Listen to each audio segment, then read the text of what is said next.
A gente tem estudado vários personagens da palavra de Deus, e hoje eu queria falar sobre um dos mais impressionantes homens do Novo Testamento. Quase metade do Novo Testamento foi escrito por ele. E essa altura você já sabe quem é o apóstolo Paulo. Este homem de Deus tem uma forte marca. A gente, quando começa a estudar esses personagens, a gente fica perguntando, mas qual é a marca mais forte dessa pessoa, né? Estevão era fácil, ele era um homem da plenitude, a gente estudou isso, cheio do Espírito Santo, cheio de graça, cheio de sabedoria, cheio de fé. E Paulo, qual seria a marca mais forte do apóstolo Paulo?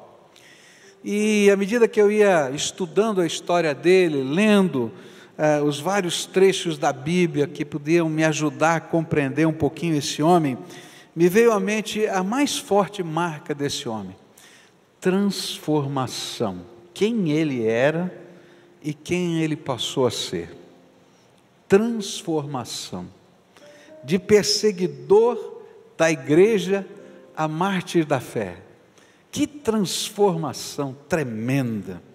E é por isso que eu quero tentar aprender com esse homem as lições das marcas de transformação que ele nos ensina, que ele nos mostra ao longo da sua vida.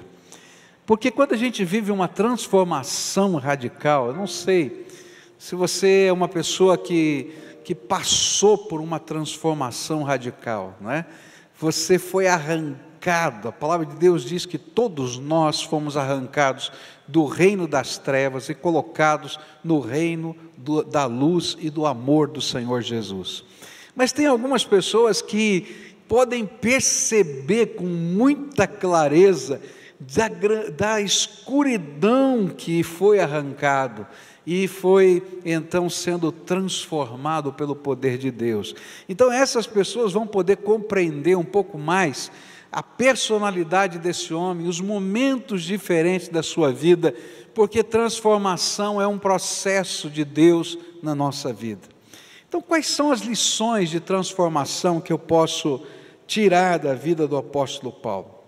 A primeira lição que eu estava ali meditando, eu descobri o seguinte, é que quando Deus nos transforma, as pessoas que estão ao nosso redor precisam de tempo e precisam de atitudes nossas para que creiam em nossa transformação.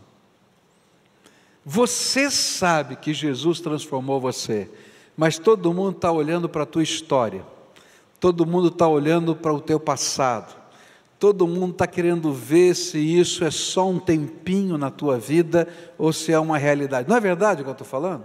Não é? Eu conheço muita gente, né? Por exemplo, alguém que tinha um vício e de repente ele diz, Jesus me transformou, todo mundo fica olhando, até o próximo gole, né? Depois eu quero ver, e aí fica esperando uma semana, 2, 1 mês, 2 meses, às vezes vai levar 1 ano para a pessoa dizer assim, olha, não é que Jesus transformou mesmo a vida dessa pessoa? Você está lá como marido dentro de uma família e você tem algumas atitudes que não são boas no contexto da família, e de repente você diz, olha, Jesus me transformou, todo mundo fica dizendo, quero ver até onde vai essa transformação, se é verdade, se não é, e assim vai.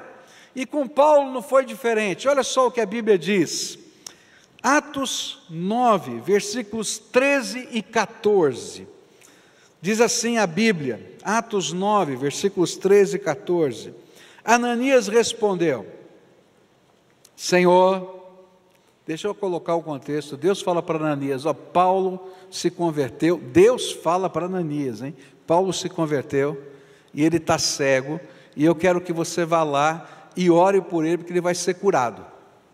E olha só a resposta de Ananias para Deus, Ananias respondeu, Senhor, muita gente tem me falado a respeito desse homem, de todas as maldades que ele fez em Jerusalém, com os que creem no Senhor, e agora ele veio aqui a Damasco, com autorização dos chefes, dos sacerdotes, para prender todos os que te adoram. Senhor, você tem certeza mesmo? Esse homem está convertido para valer. Porque olha, é um risco, a gente chega lá, ora por ele e tal, etc. Depois ele vai lá e prende a gente. Esse homem é mau, esse homem é ruim.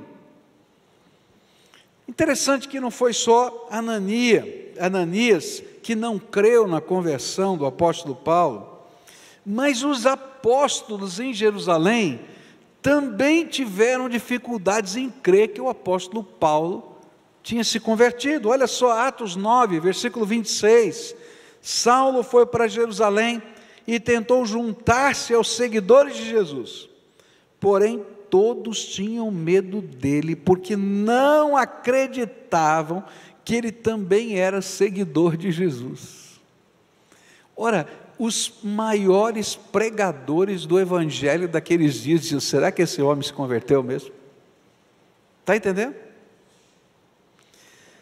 Assim acontece na minha vida e na sua vida. As pessoas nos veem como éramos, e somos nós que precisamos provar a elas que Jesus realmente transformou a nossa vida. E essa é uma coisa que às vezes machuca o nosso coração.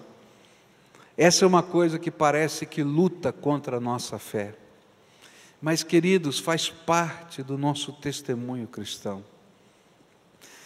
As pessoas têm que um dia dizer: esse foi um ex-isto, ex-aquilo. Mas para dizerem isso, eles têm que ver que já passou essa etapa da sua vida.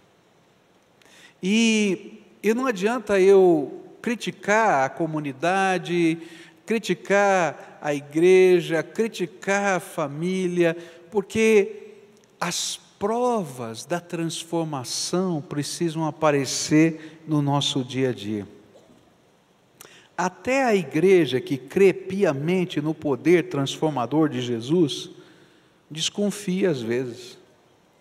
E o pior é que muitos ainda podem sentir aquele cheirinho do farisaísmo que ainda não havia sido retirado do coração de Paulo. Sabe por quê? Quando você se converte, Jesus entra no seu coração, mas a sua vida está passando por um processo. E digamos que você é viciado em falar em palavrão. Você conhece gente viciada em falar em palavrão? Falar palavrão? Ele está convertido e ele é capaz de fazer oração e ainda falar um palavrão. Você conhece gente assim? Tem alguns que estão fazendo assim. Conheço, tá? Gente, que coisa estranha, porque a gente está num processo de transformação, e Jesus está trabalhando a minha boca, ele vai ter que se converter a minha boca também, vai ter que se converter os meus olhos, e às vezes o cheiro da velha vida está impregnado na nova vida, e enquanto esse cheiro não sair, não é? A gente fica dizendo: o que é que aconteceu? Como é que é? Como é que funciona?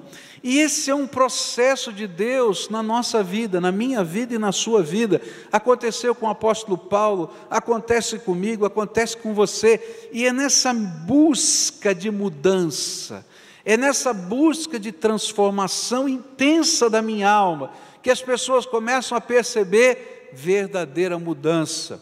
Porque o que primeiro muda é o nosso coração. E se o nosso coração muda, os valores vão mudar e as atitudes precisam mudar ao longo do tempo. É interessante que se Estevão, ao morrer, tinha o rosto de um anjo, Paulo, ao se converter, continuava com o rosto grave do perseguidor legalista da igreja. E o povo olhava para ele: sei não, está estranho.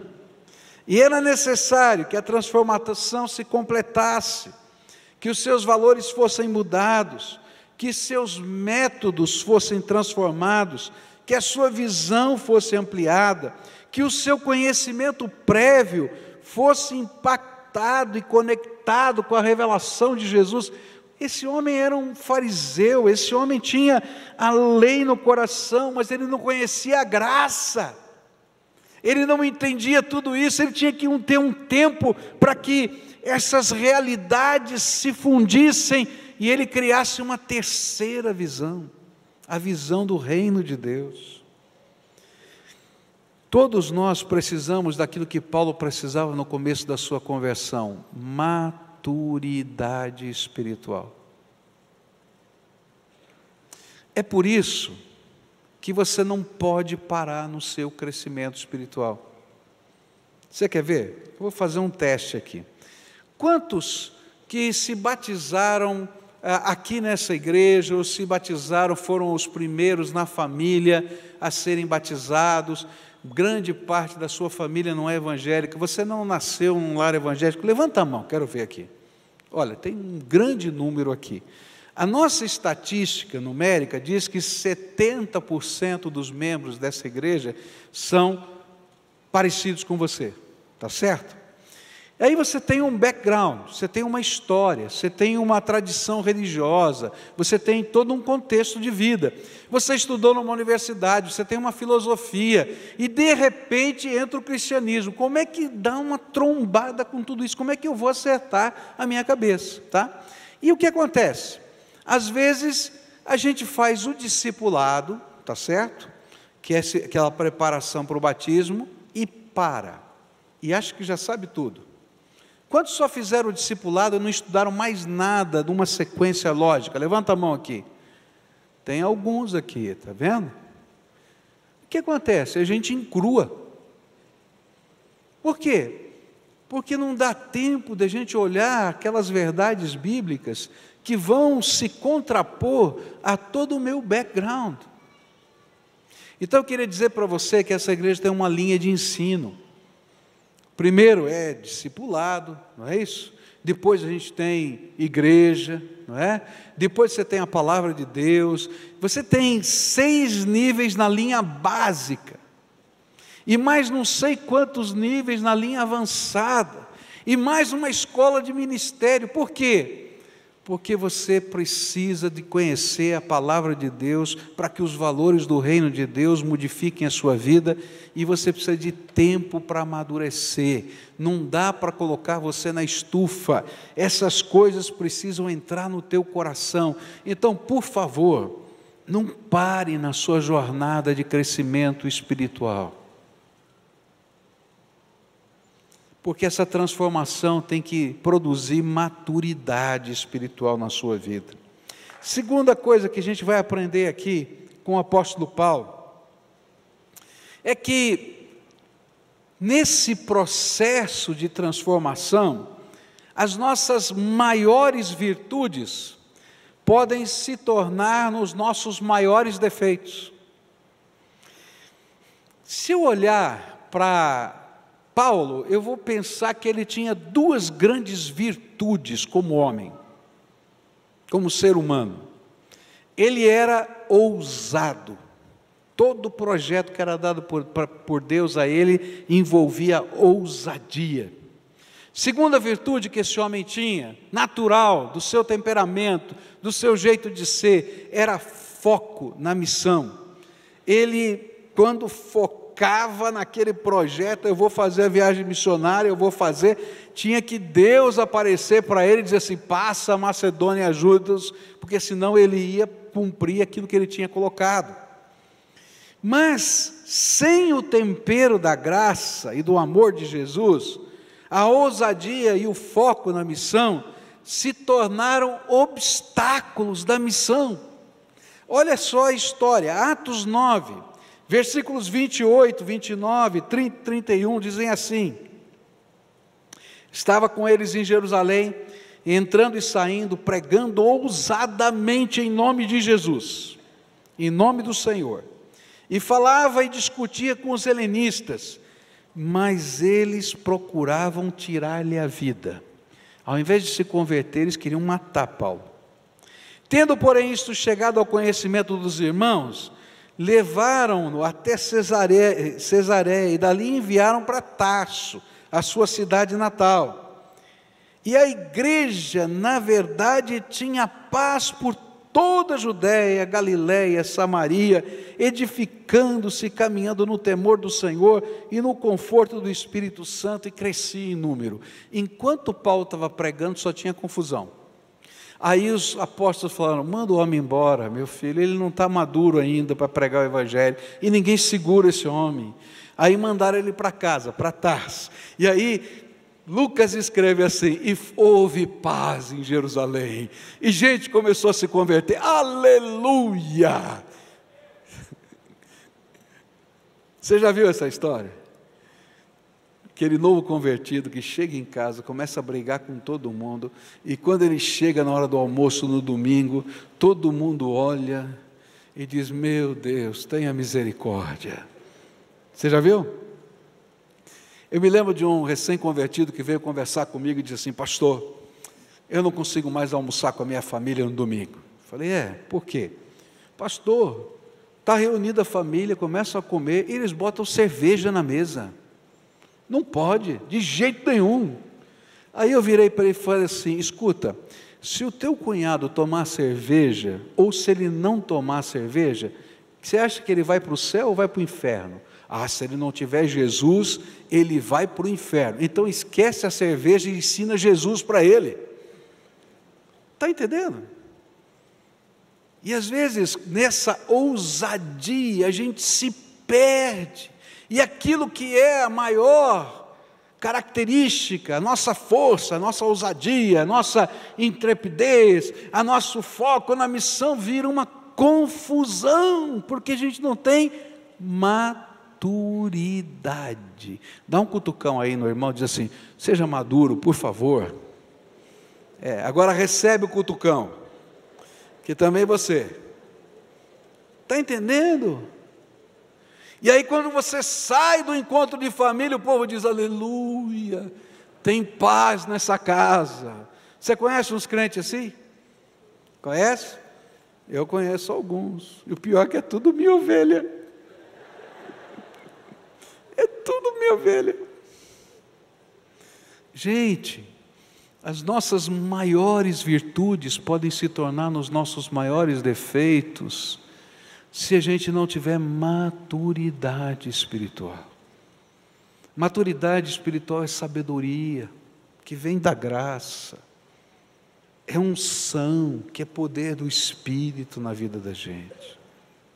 E se a gente não tiver isso, as pessoas não vão se converter, ainda que eu tenha uma eloquência tremenda, ainda que eu seja capaz de responder com todos os versículos na ponta da língua, mas me falta sensibilidade, me falta amor. É o fariseu falando e não o homem cheio do Espírito. Por isso, Deus teve que quebrar o farisaísmo de Paulo, antes de poder usá-lo efetivamente na obra. Nossas virtudes, se não forem temperadas pela graça, se tornam defeitos, e viramos tratores, que ao construírem algo, deixam sua marca de destruição por onde passa. Você conhece gente assim? Você dá uma missão, ele vai lá e cumpre, mas o que ele estragou no meio do caminho, nossa, ele diz assim: melhor que ele não tivesse feito nada. E quando saírem, quando essas pessoas saem, a paz volta e o crescimento impedido pelo excesso de ousadia acontece naturalmente. É interessante quando a gente estuda essa história, é que Paulo, ele sai de Jerusalém, lá no livro de Gálatas, ele vai contar essa história para a gente. Ele sai lá de Damasco, ele fica 3 anos lá na Arábia, tentando entender o que aconteceu com ele. Ele volta para Jerusalém, dá toda essa confusão, ele não estava preparado. Aí ele manda para Tarso, ele vai ficar mais 9 anos lá em Tarso, no estaleiro, porque ele precisava quebrar o farisaísmo dele. E aí então Deus vai colocar Barnabé e vai buscar Paulo, e Barnabé, agora que Paulo está um pouco mais humilde, agora que Paulo está um pouco mais lento nas suas posições, Barnabé tem oportunidade de ser um mentor nele. Leva lá para Antioquia, esse homem é uma bênção em Antioquia. E dali sai para a primeira viagem missionária, e ele continua sendo uma bênção, mas ele precisou amadurecer espiritualmente. Presta atenção no que eu vou falar. Quanto mais cascadura você é, você está entendendo o que eu estou falando? Mais tempo Deus precisa quebrar você, e não é fácil. Se você é duro, Deus tem que pegar um martelo bem forte e bater, até que você possa ser maleável, para aprender graça. Paulo vai ser o pregador mais veemente a respeito da graça. Olha que transformação, um legalista absoluto, quebrado por Deus, cheio agora do Espírito, ele é transformado em alguém cheio de graça e que crê na graça. Queria colocar mais uma observação na vida do apóstolo Paulo e parar aqui nessa manhã. Nesse tempo todo que eu falei, Deus vai mudar a cabeça de Paulo. É interessante isso, porque Paulo achava que ele era muito bom para convencer as pessoas. E toda a pregação dele, por isso que criava tanta confusão, ele não deixava as pessoas falarem. Quando as pessoas começavam a falar, ele já mudava de versículo, ele ia mostrando, está aqui, está lá, e pá, e ele queria convencer as pessoas de uma coisa boa: Jesus é o Cristo. Mas a Bíblia diz assim: não por força, nem por violência, mas pelo meu Espírito, diz o Senhor dos Exércitos. E aí quando ele volta maduro, depois de ter sido quebrado por Deus, a cabeça dele muda. E olha só o que ele vai escrever em 1 Coríntios 2, versículos de 1 a 5. Meus irmãos, quando fui anunciar a vocês a verdade secreta de Deus, não usei muitas palavras e nem grande sabedoria, nem parece o Paulo falando. Porque quando estive com vocês, resolvi esquecer tudo a não ser Jesus Cristo, e principalmente a sua morte na cruz. Quando visitei vocês, eu estava fraco e tremia de medo. O meu ensinamento e a minha mensagem não foram dados com a linguagem da sabedoria humana, mas com provas firmes do poder do Espírito de Deus. Portanto, a fé que vocês têm não se baseia na sabedoria humana, mas no poder de Deus. Suas primeiras mensagens eram meramente o uso do seu conhecimento teológico. Está lá em Atos 9, versículos 20 a 23. E começou imediatamente a anunciar Jesus nas sinagogas, dizendo: Jesus é o Filho de Deus. Mas as mensagens de Saulo se tornavam cada vez mais poderosas, e as palavras que ele apresentava de que Jesus era o Messias eram tão fortes, que os judeus que moravam em Damasco não sabiam o que dizer. E muitos dias depois, os judeus de Damasco se reuniram e resolveram matá-lo. Como é que ele podia usar tanta sabedoria, tanto conhecimento, e ao invés de produzir conversão, produzia ódio? É porque não era no poder da graça e no poder do Espírito. Que mudança entre 1 Coríntios e Atos 9. A grande descoberta de Paulo foi que não era ele que convenceria as pessoas pela força persuasiva, mas eram as manifestações da presença, do propósito e do poder de Deus que impactariam os corações.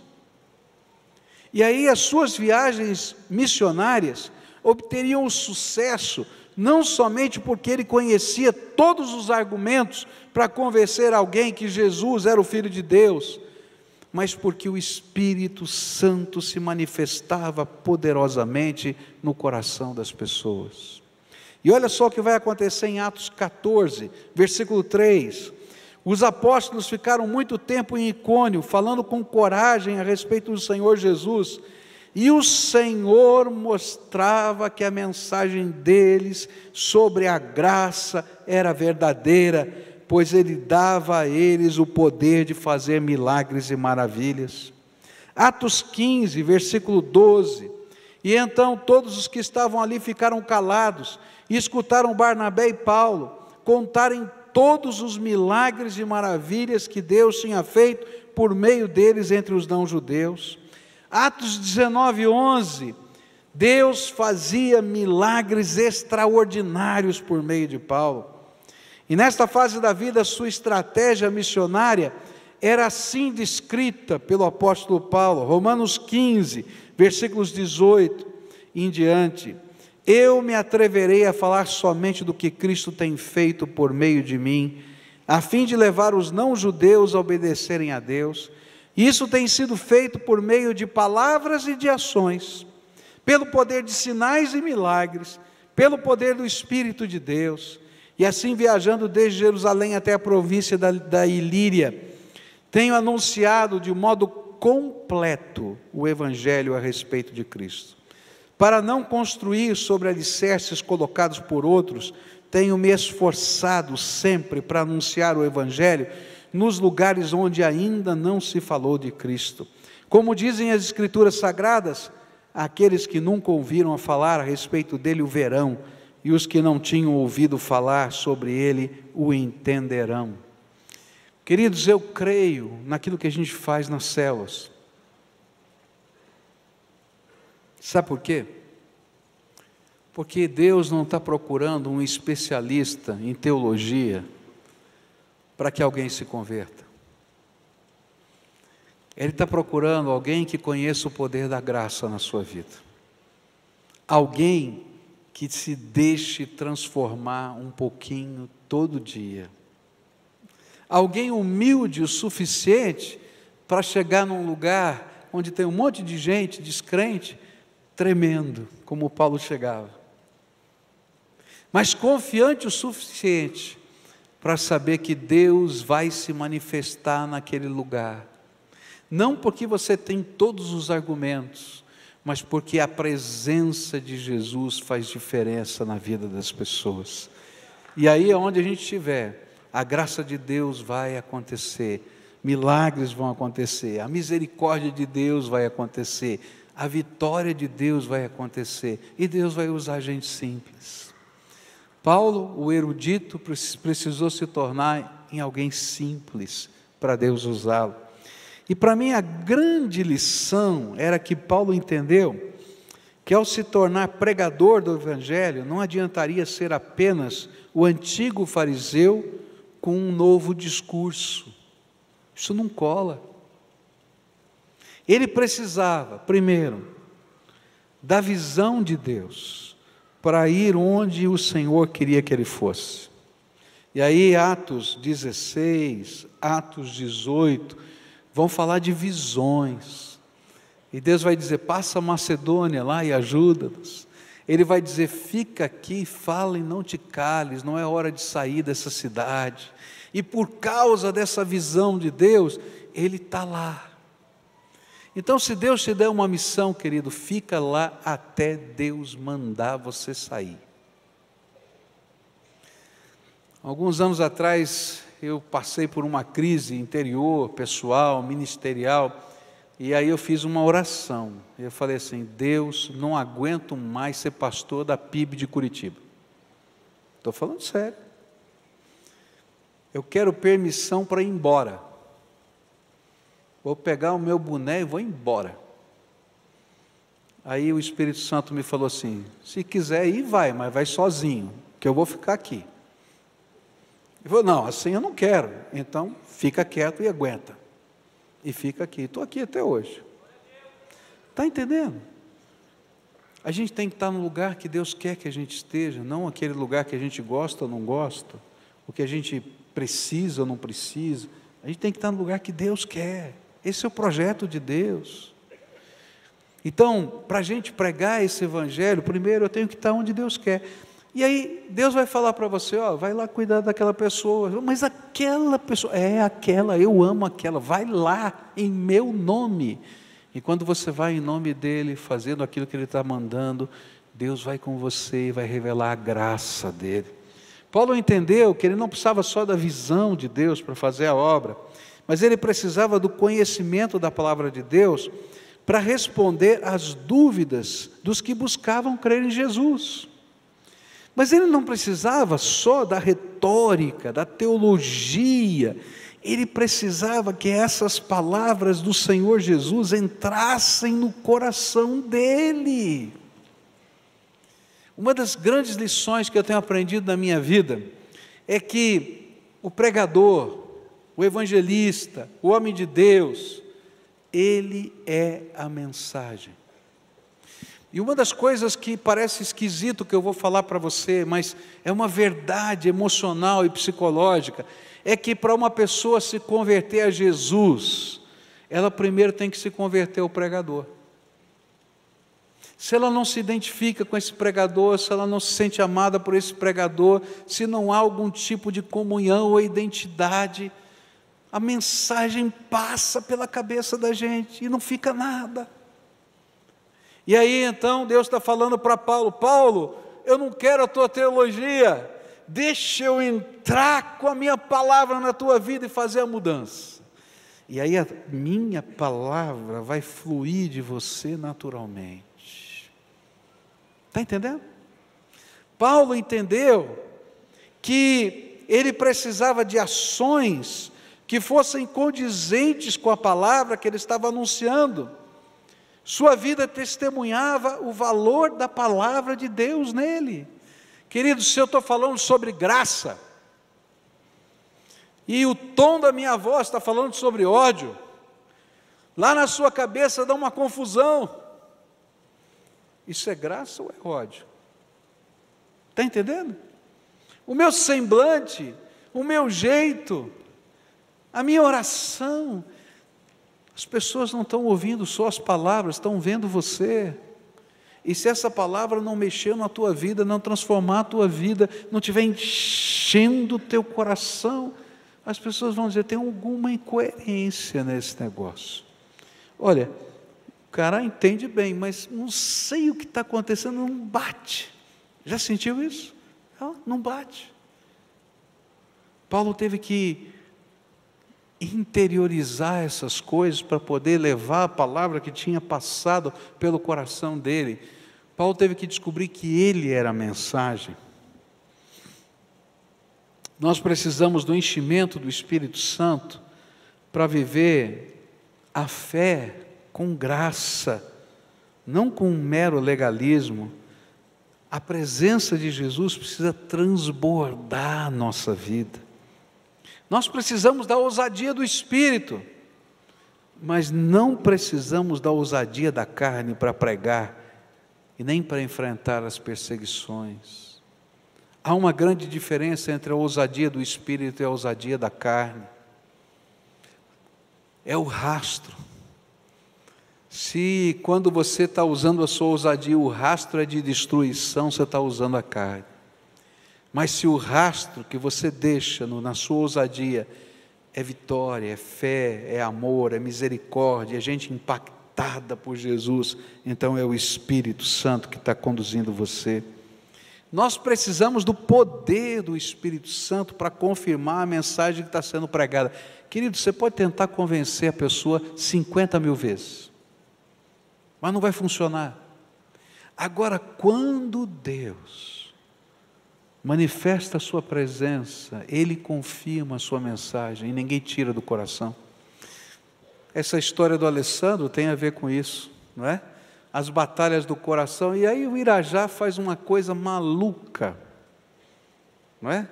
Ele diz assim, você está disposto a andar com Jesus se em uma semana Ele devolver para você o teu trompete? É trompa, não é trompete. Trompa, acertei agora, né? Louco? Não, cheio do Espírito. E aí eles oram. E alguns dias depois, toca o telefone, e um ano depois de ter sido roubado, só para dizer: Deus é Deus. Queridos, ninguém tira isso do coração. Não é um argumento que faz a diferença, é a presença do Senhor. É quando a gente está lá com as pessoas e as pessoas sentem a presença do Espírito, quando o Espírito vai e manifesta graça de alguma maneira, eu não sei o que, porque as coisas do Espírito são tremendas, queridos, elas não acontecem planejadas, você não tem o controle, é o Espírito que tem o controle. Está entendendo? E aí a gente vai sentir a graça. Às vezes lá na sua casa, lá na sua família, o que as pessoas mais precisam num momento de luta, de tristeza, em particular do teu carinho, do teu amor, da tua oração. E de repente Deus vai confirmando com graça na vida das pessoas. E quando Deus faz isso, ninguém arranca, ninguém tira do coração. É tremendo. Ele precisava da autoridade do nome de Jesus para repreender tanto os espíritos imundos, quanto a homens que se tornavam inimigos da fé. E a gente vai ver Paulo, com muita ousadia, fazendo umas coisas loucas. Tem uma mulher que está seguindo Paulo e está dizendo: escutem esse homem, ele tem uma mensagem maravilhosa. E no primeiro dia, segundo, no terceiro dia ele não aguenta mais, diz assim: espírito de adivinhação, vai embora em nome de Jesus. E a adivinha, possessa por demônios, fica liberta. Ele está em outro lugar e tem um mago que está discutindo com ele, ele perde a paciência, cheio do Espírito, diz a Bíblia, e diz: Elimar, você vai ficar cego por um tempo, só para provar que esse é o poder do diabo. E ele fica cego na mesma hora, e se converte a cidade inteira. Ele chega num lugar, numa grande batalha, tem lá na cidade, na região do Ilíaco, e ele tem lá um coxo, ele ora, o homem levanta. Eu não tenho o poder, nem Paulo tem o poder, mas Jesus tem o poder. Essa é a diferença. E aí Paulo descobre que não é por força, nem por violência, mas é pelo Espírito Santo de Deus que as coisas acontecem. E que o Evangelho tem que ser vivido por completo. E tem que ser pregado por completo, com todas essas realidades na vida. Ele precisava do amor e do perdão para restaurar os caídos. E ele vai lá e escreve 2 Coríntios, capítulo 2, versículos 5 a 8, para falar daquele homem que tinha sido excluído da igreja. Ele diz: vão lá, não deixe esse homem morrer espiritualmente, restaura esse homem, trabalhem a vida dele, traz de volta. Ou quando ele escreve a respeito de Onésimo, e diz: olha, recebe esse homem, como se você estivesse recebendo a mim. Ou quando no final da sua vida, depois de ter brigado com Barnabé por causa de João Marcos, ele tem a coragem de escrever: me manda João Marcos, porque ele me é muito útil. Quando eu leio Romanos 15, e esses últimos versículos, eu descubro que eu e você precisamos de um evangelho completo, não só um pedacinho dele, não só do batismo. Se você não foi nem batizado ainda, está ruim, precisa começar, mas não termina, não é a formatura, é deixar Jesus transformar a nossa vida por completo. Está entendendo? É aí que a gente se torna gente que impacta esse mundo.